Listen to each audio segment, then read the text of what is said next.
C'est important pour vous que vos encombrants soient recyclés? Oui, effectivement, ouais, c'est très important parce que ce genre de mobilier qui, pour moi, me paraît vétuste et abîmé, peut-être que quelqu'un aura une solution pour le recycler et en faire quelque chose de très bien.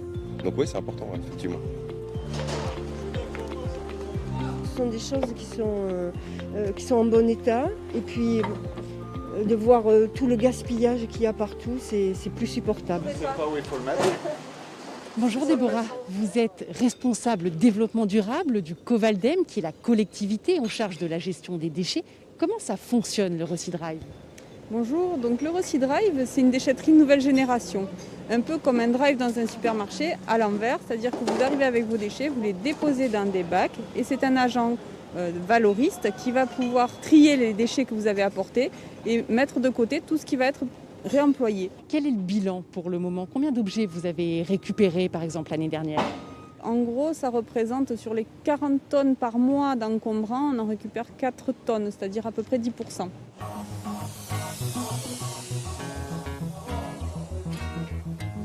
C'est ici que les objets atterrissent pour une remise en état dans l'une des associations partenaires, le Parchemin, installé à Limoux. Et vous allez voir que la filière du réemploi est une manière aussi de développer l'emploi à dimension sociale. Une tondeuse, mais elle ne vient pas de Carca. Elle vient de Limoux. Bonjour Lionel. Bonjour. Vous faites quoi?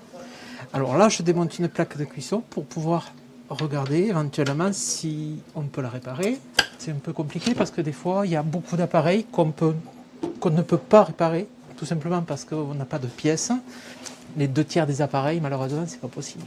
Votre objectif personnel, c'est quoi par la suite quand vous allez terminer votre contrat d'insertion ici?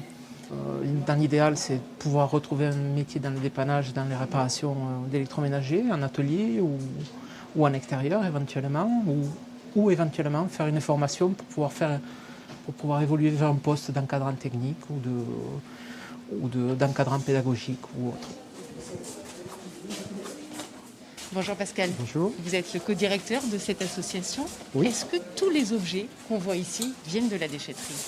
Ah non, tous les objets ne viennent pas de la déchetterie. Nous avons seulement 15% qui provient de la déchetterie.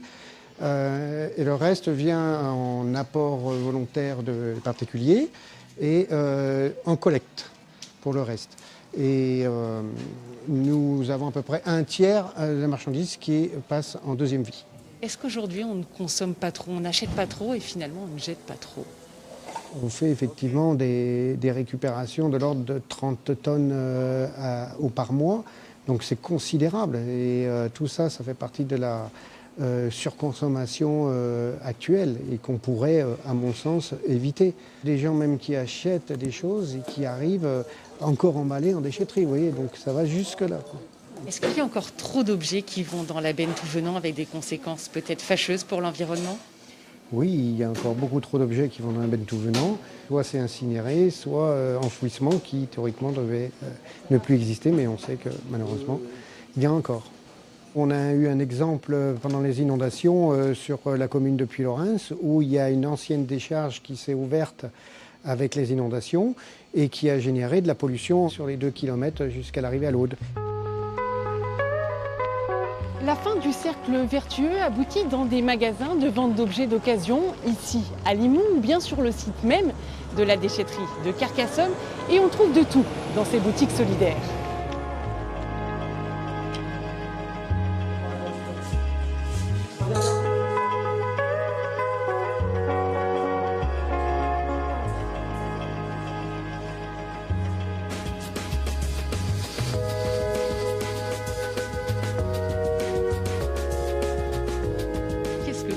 Cherchez vous ici?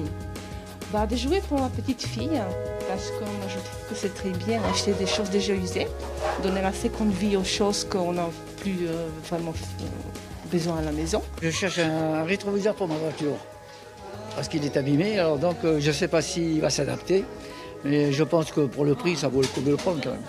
Et en même temps on aide le Parchemin pour aider les gens qui ont besoin de travailler. Moi aussi, j'ai acheté quelques objets, un vase, une robe, un foulard et même une BD de Spider-Man. Ainsi, je contribue à réduire les déchets grâce à cette solution innovante qu'est la ressourcerie. Si vous aussi vous avez des idées pour préserver notre planète, dites-le nous, c'est tout de suite qu'il faut s'y mettre. À la semaine prochaine.